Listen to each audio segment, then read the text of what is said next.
Hello everyone, welcome back to Mrs. Hoot and Friends if you've been following this series, and welcome if you are new here. Today we will be tracing and writing the number 2 in number form and word form together. Grab your pencil or marker and let's get started. We will start with the number 2. We will start just below the top line and begin tracing a curve that goes up and over to the right, just like the top of a candy cane. From there, we will continue to trace a slanted line down to the bottom line.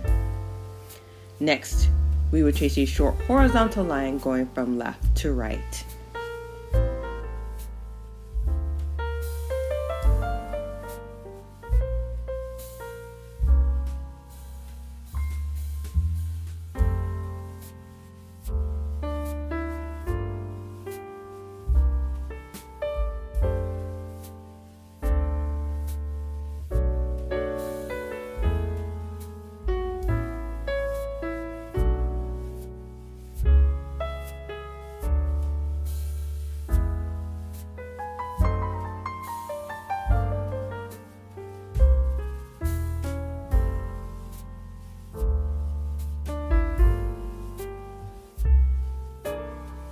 Now, we will practice writing the number 2 without the guidance of the tracing dots.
Next, we will trace the word 2.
Now, we will practice writing the word 2 without the guidance of the tracing dots.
Great job. Well done. Until next time. See you soon.